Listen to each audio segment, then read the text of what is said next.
धेरैलाई लाग्न सक्छ सफलता एउटा सुन्दर संयोग हो, तर वास्तवमा यो त ती 7 कठोर सत्यहरूको सम्मिश्रण हो जसलाई हामी अक्सर स्वीकार्न हिचकिचाउँछौँ वा स्वीकार्न डराउँछौँ। साथीहरू, ती 7 सत्यहरू के हुन् त? सोच दर्पण च्यानलमा आज हामी यो विषयलाई गम्भीर रूपमा केलाउनेछौँ। साथीहरू, के तपाईँलाई कहिलेकाहीँ मध्यरातमा ऐना हेर्दा डर लाग्छ? डर तपाईँको अनुहारसँग होइन, त्यो अनुहार पछाडि लुकेको असफल तपाईँसँग। हामी दिनभरि दुनियाँलाई एउटा हँसिलो अनुहार देखाउँछौँ, हँसिलो मुकुण्डो देखाउँछौँ, तर एक्लै हुँदा हाम्रा सपनाहरूले हामीहरूलाई गिज्याइरहेका हुन्छन्। तपाईँ भन्नुहुन्छ मेरो समय आएन, मलाई कसैले साथ दिएन, म सानो ठाउँमा जन्मिएँ, मेरो परिवारको सम्पत्ति थिएन। तर सुन्नुहोस्, यो ब्रह्माण्डलाई तपाईँको आँसु र बाहनासँग कुनै पनि किसिमको सरोकार छैन। साथीहरू, सफलता कुनै दैवी शक्तिले दिने वरदान होइन, यो त आफ्नो रगत र पसिनाले लेखिने एउटा क्रूर, एउटा आततायी दस्तावेज हो। साथीहरू, आज म तपाईँलाई त्यो ऐना देखाउन आएको छु जसमा हेर्ने हिम्मत धेरैले पटक्कै गर्दैनन्। ती 7 सत्यहरू सुन्दा तपाईँको अहङ्कारमा चोट लाग्न सक्छ, तर याद राख्नुहोस्, शल्यक्रिया गर्दा सधैँ दुखाइ हुन्छ, तर त्यही शल्यक्रियाले तपाईँको ज्यान बचाउने गर्छ। साथीहरू, सोच दर्पण च्यानलमा यहाँहरूलाई स्वागत गर्न चाहन्छु। साथीहरू, आधुनिक मनोविज्ञानले भन्ने गर्छ हामी हाम्रा विचारका उपज हौँ, तर पूर्वीय दर्शन भन्छ हामी हाम्रा अनुशासनका दास हौँ। सफलता बाह्य संसारसँगको प्रतिस्पर्धा हुँदै होइन, यो त एउटा मौन गृहयुद्ध हो जुन तपाईँको भित्री अन्तरात्मा र तपाईँ बिच चलिरहेको हुन्छ। एउटा युद्ध, तपाईँले त्यो इच्छासँग आफ्नै ओछ्यानमा सुत्न चाहनुहुन्छ र अर्को इच्छासँग पहाड चढ्न चाहनुहुन्छ। धेरै मानिसहरू मोटिभेसनल भिडियो हेरेर एकछिनका लागि जोसिन्छन्, तर त्यसलाई नै परिवर्तन ठान्छन्।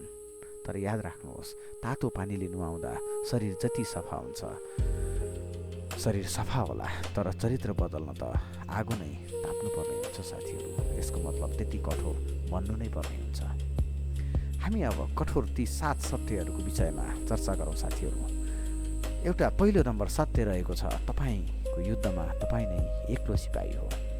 मानिसहरू भन्ने गर्छन् मद्दत माग्नुहोस्, संसार दयालु छ, तर कटु सत्य के हो भने जब तपाईँ खाडलमा हुनुहुन्छ मानिसहरू सहानुभूति त देलान्, तर तपाईँलाई बाहिर निकाल्न कसैले आफ्नो हात फोहोर गर्नेवाला छैन।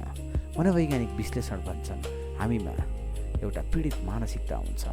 हामीलाई लाग्छ कोही मसिहा हुनेछ र उसले हाम्रो भाग्य बदलिदिनेछ। यो त एउटा मानसिक रोग हो। साथीहरू, हाम्रो समाजमा भाग्यमा भए ढुकुमा दुध दुध्दा पनि रहन्छ भन्ने उखान छ।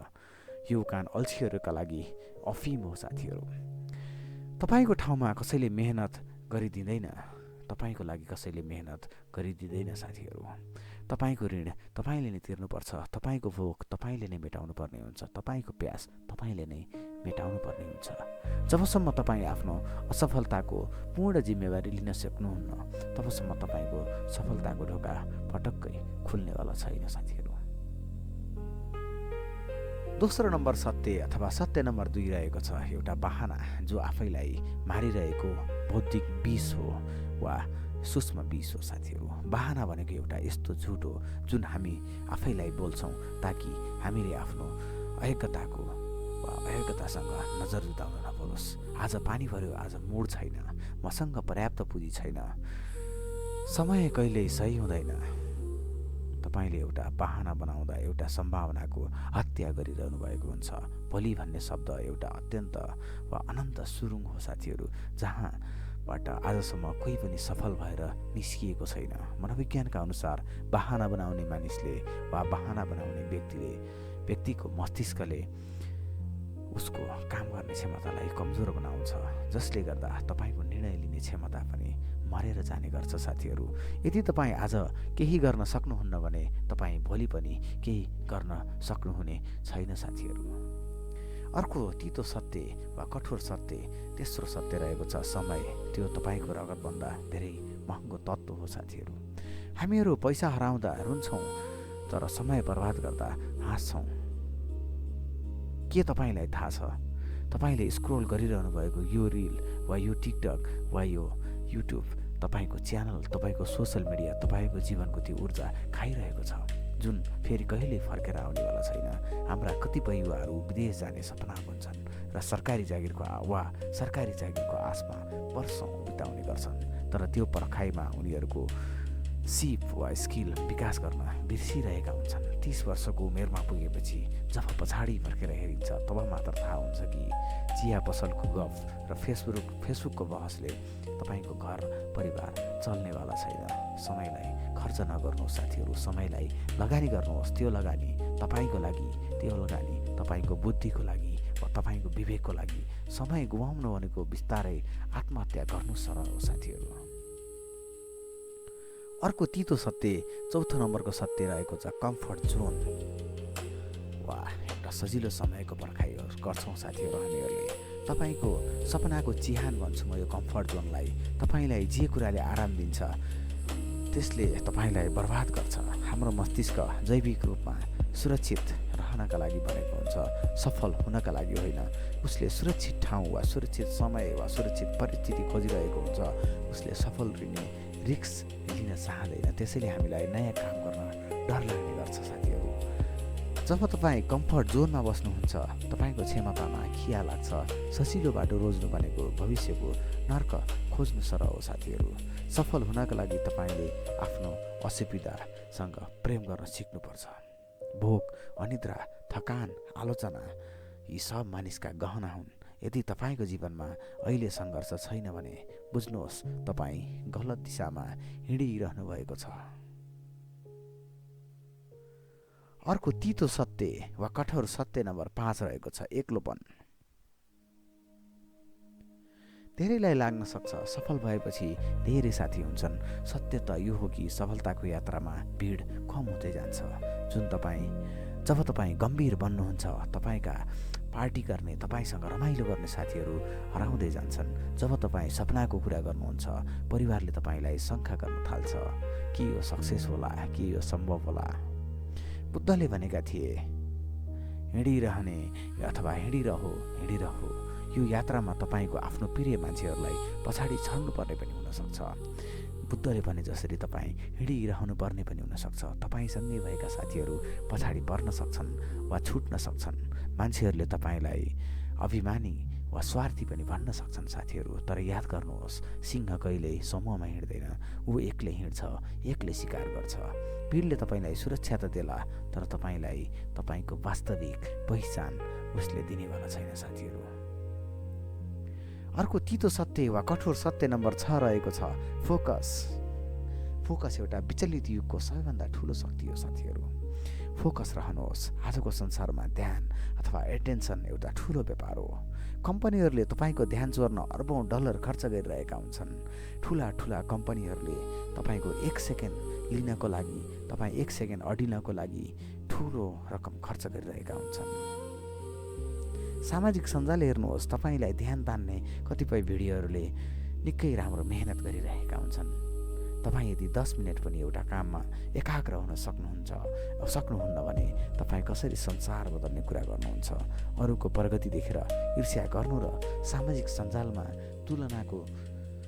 तुलना गर्नु एउटा मानसिक गुलामी हो साथीहरू। तपाईँ मल्टिटास्किङ हुन जरुरी छैन। मल्टिटास्किङ एउटा भ्रम हो साथीहरू। एउटै लक्ष्य लिनुहोस्, एकपटकमा 2वटा ढुङ्गामा खुट्टा राख्ने काम नगर्नुहोस्। एउटै दिशा र एउटै पागल बन्न भएसम्म सफलताको ढोका खुल्नेवाला छैन साथीहरू। तपाईँहरूको ऊर्जालाई लेजर लाइट जस्तै बनाउनुहोस् जसले ढुङ्गालाई पनि काट्न सकोस्। अर्को कठोर सत्य नम्बर 7 रहेको छ आत्मअनुशासन। तपाईँको यो अन्तिम उद्धारकर्ता हो साथीहरू। संसारमा कोही पनि तपाईँको मद्दतको लागि आउनेवाला छैन। हामीले माथि पनि चर्चा गरिसकेका छौँ। न त सरकार, न त तपाईँको साथी, न त तपाईँको परिवार, न त तपाईँको कुनै चमत्कारी बाबा। तपाईँको उद्धारकर्ता तपाईँ आफैभित्र छ। त्यो हो अनुशासनको दर्शन वा अनुशासन वा आत्मअनुशासन। अनुशासन भनेको आफैलाई दिएको आदेश हो साथीहरू। जब बाहिर कसैले हेरिरहेको हुँदैन तब तपाईँ के गर्नुहुन्छ? यति त्यही कुराले तपाईँको भविष्य तय गर्ने गर्छ। प्रेरणाले तपाईँलाई सुरु त गराउला, तर अनुशासनले मात्र तपाईँलाई अन्तिम बिन्दुसम्म वा सफलताको बिन्दुसम्म पुर्याउने कोसिस गर्छ। जसले आफ्नो मनमाथि शासन गर्न सक्दैन वा आफ्ना इन्द्रियहरूलाई बसमा लिन सक्दैन उसलाई संसारले शासन गर्न सक्छ साथीहरू। अब हामी आफैसँग आत्मसंवाद गरौँ एउटा। अब एक पलका लागि मौन बस्नुहोस् साथीहरू, आँखाहरू बन्द गर्नुहोस्। के तपाईँ साँच्चै सफल हुन चाहनुहुन्छ वा तपाईँलाई मात्र सफलताको फल मन परेको छ?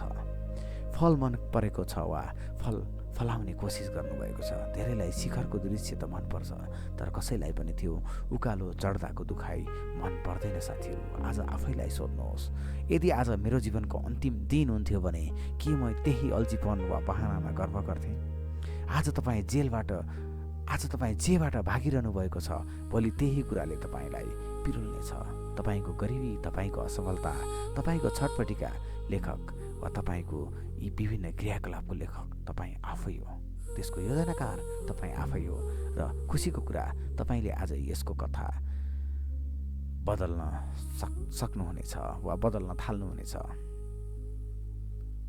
तर त्यसका लागि तपाईँले पहिले आफूभित्रको त्यो कायर मान्छेलाई मार्नुपर्ने हुनसक्छ साथीहरू। मान्छेहरू भन्छन् भाग्यमा भए जे पनि हुन्छ, तर म भन्छु अनुशासनमा भए भाग्य पनि बाध्य हुन्छ। सफलता कुनै जादु होइन, यो त दैनिक गरिने साना साना कठोर निर्णयहरूको योगफल हो। जब दुनियाँ सुतिरहेको हुन्छ तपाईँ जागिरहनुहोस्, जब दुनियाँ गफ गरिरहेको हुन्छ तपाईँ काम गर्नुहोस्, जब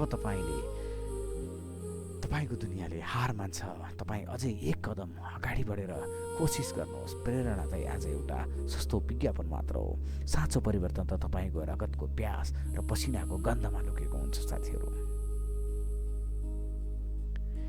यो भिडियो सकिएपछि तपाईँलाई फेरि पुरानै जिन्दगीमा फर्कनुहुन्छ कि नयाँ मान्छे बन्ने भनेर उठ्नुहुन्छ, यो निर्णय तपाईँको हो। सोच दर्पण च्यानलमा तपाईँ यो गम्भीर विषयसँग वा आत्मदर्शनको विषयसँग जोडिनु भएको छ, यसका लागि धेरै धेरै धन्यवाद छ। सोच दर्पण च्यानललाई सब्सक्राइब गर्न नभुल्नुहोला। अब निर्णय तपाईँकै हो, किनकि जीवन बदल्न प्रेरणा होइन, आफूमाथिको कठोर शासन चाहिन्छ। सोच दर्पण च्यानल आफ्नै यथार्थ चिन्नको लागि हो। सोच दर्पण च्यानल हेर्नुभएकोमा यहाँहरूलाई धेरै धेरै धन्यवाद। च्यानललाई लाइक, कमेन्ट र सब्सक्राइब गर्न नभुल्नुहोला साथीहरू। धन्यवाद, नमस्कार।